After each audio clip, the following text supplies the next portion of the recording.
Conflict of Nations is a military-themed strategy game set in earliest 21st century, fielding present-day and highly modern battlefield technology. At the core of the game is an exciting real-time combat system placing players in control of an existing nation of the world and its army, pitting them against other gamers in a struggle for world domination. There is a beautiful isometric world map depicting over 100 existing countries ready for the taking. Units are moved across the map in real time, often taking hours to fulfill their assigned mission goals, allowing for a very deep level of strategic planning. You can fight up to 128 other players in real time in-game that can take weeks to complete. To ensure economic efficiency and technological edge over one's opponent, each nation must be carefully managed and developed. Conflict of Nations allows players to form cooperative clans and teams in an all-out effort to conquer set objectives through the combined forces of arms. You get an exclusive gift. Click on the link in the description to get 1,300 gold and 1 month of premium subscription for free. Offer only available for 30 days. Don't lose time. So there's one issue in the boot world that really has never been solved.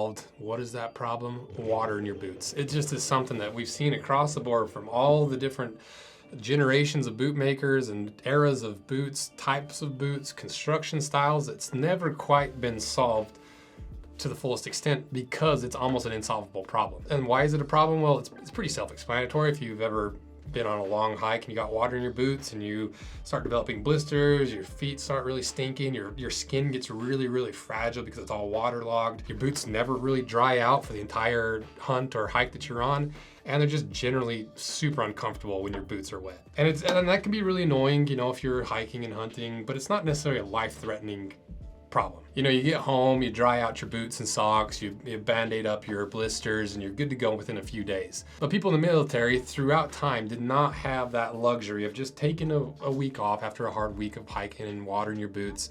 They were stuck in their boots for months, if not years at times. And those small annoyances of having wet boots with the blisters and stuff that are just small inconveniences within days quickly turn into trench foot and infections, gangrene, and when conflicts extend to months and years, the casualty toll for having defective footwear really become a factor in shaping history. Might be a little bit exaggeratory, but you know, it really does. Like if you have one army that has terrible boots and even a tenth of their soldiers are not able to fight or are not able to fight as well because of terrible boots, it does make a difference. And so I wanted to take a look at different military boots and how they solve the same problem in different ways for different climates and different situations in different times. Because modern footwear tries to solve this problem in two main ways, with waterproof linings and waterproof leathers. And both of them have their pros and cons, and they both have their flaws. Linings can fail over time because of how thin it is. It's like a plastic bag around your foot, but a little bit more durable. So if you've hiked in for hundreds of miles, a lot of times little kink points will wear holes in the lining, and then your waterproof boots are no longer waterproof. Plus, you all have that common issue of water seeping through the non-waterproof layers on the outside and getting stuck between the layers, making a really waterlogged boot. Waterproof leather, on the other hand, lasts a lot longer, but water tends to leach through the thread to get to the inside of the boot. And you can put wax on it, you can put thread seal on it, but ultimately that is the main fail point of waterproof leathers. And so like I said, in the consumer footwear world, it doesn't seem like there's a perfect solution for it. You know, there's always gonna be some pros and cons and some concessions that you have to make and some compromises when it comes to getting a waterproof boot for casual wear. But militaries throughout time have had a lot more options at their disposal and a lot more resources because it is a military endeavor. You know, the governments just throw money at it. And there's a case to be made that sometimes military gear is literally bottom of the barrel because they sometimes go with the lowest bidder to get the fastest turnaround time to get boots made. But I still think there's plenty of evidence through these historical boots that we've cut in half to point to the fact that there is really high level problem solving going on throughout the history of war boots. And what I like the most about this series, because it's far and away our most popular style of video we do, the thing that I love is it's solely function over form. You won't find footwear out there that is more function based than military footwear, because nobody really cares, except for the Germans from a specific time period who had Hugo Boss as their designer. Most militaries don't care about what they look like as much as they care about the functionality. And so for these military boots, it seems like there's about 3 ways that militaries have tried to solve this problem of getting water inside your boots that seems to be an inevitable problem no matter what. And those 3 ways, I'm gonna roughly classify them as permeable, semi-permeable, and impermeable. And the examples that we have that we've cut apart so far in this historical boot series, for permeable, we're going to show you the Jungle Boot. Semi-permeable, we're going to go with the Swiss boot. And then impermeable, we're going to go with the Bunny boot or the Mickey Mouse boot. So starting with the Jungle Boot first, the Jungle Boot doesn't even pretend to try to keep water out. The logic of this boot seems to be that if water can easily get in, water can easily get out. Because these were designed for the Vietnam War, which was hot, humid, and crazy wet. And there's really no way to prevent water from getting inside of your boot. And so if that was the case, the logic was, well, let's just make sure it's easy to get out. And so they did this in three main ways. They designed these little holes on the side here that have little screens on top that allow water to get in, but more importantly, it allows water to get out, and it keeps the boot breathable. It almost acts like a bellow, where every time you step up and move, it creates a little bit of a vacuum and pushes air in, pushes air out, or water. And it also helps prevent water from pooling inside your boot. And also when you're drying your boots off at the end of the day, they're gonna dry faster. It's kind of a crazy thing. They designed this insole that is this like mesh material, and it was designed to act as a pump that would absorb the water as you lift your foot up, almost like a sponge. And then every step down, it squeezes that water out, hopefully out through those little holes. And as far as we can tell, it was a fairly successful concept. And then the third reason and the third way they tried to solve this was, rather than just a full leather boot with all the leather layers, they decided to make it a canvas boot because it's breathable, it's gonna dry out faster, it's not gonna be waterlogged nearly as much. And along with that, a little bonus thing that they did was, instead of a traditional construction with lots of nails and stitching that could dry rot, or the thread could rot and then the nails could rust, these are direct injected. The rubber is actually fused to the upper of the boot. And that's another way that they kept water out and prevented these boots from failing from water. But the problem with this style was that no matter how much water you get out, the boots are still gonna be wet at the end of the day. You just can't create a boot that's letting water in and out that stays dry. It's just impossible. So that's your first permeable option of just letting water in, letting water out, and just accepting fate and just dealing with it as best as you can. The next, let's go straight to the impermeable in the Bunny boot, because I think this is a good juxtaposition of doing one right after the other, because this Bunny boot took a completely different approach due to the climate that these were designed for and intended to contend with, which is the coldest climates in the entire world. The coldest areas you could be in conflict, that's what this boot was designed for. And because of that, it was also designed to keep water out at all costs and to keep your feet warm.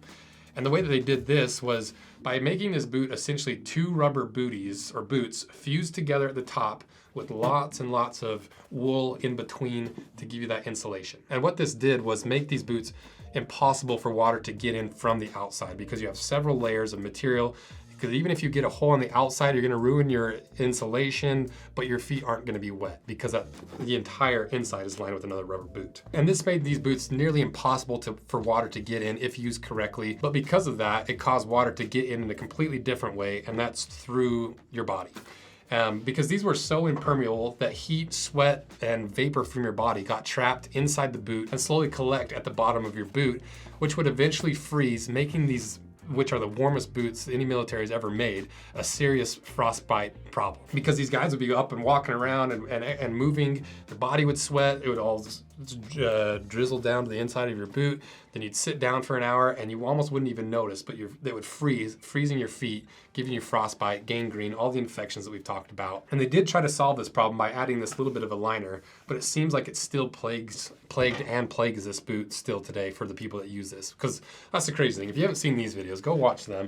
They're really cool and interesting because this was designed forever ago and they're still in active use for more than just one group of soldiers. There's several that claim to be using this, which is pretty cool. So that's the opposite end of the spectrum of keeping water out at all costs and highlighting some of the flaws when you do that. And then we go to the semi-permeable boot. This boot was a Swiss boot that was designed to be a more versatile version than either of the other two boots. And the goal was for it to perform well in cold climates to moderate climates, because if you wore the Jungle Boot in the Arctic, you'd be in serious trouble. If you wore the Bunny boot in the tropics, you'd be even in more trouble. And so this was an attempt to make a more universal boot that's less specialized. And these Swiss boots were graciously gifted to me by the Iron Snell.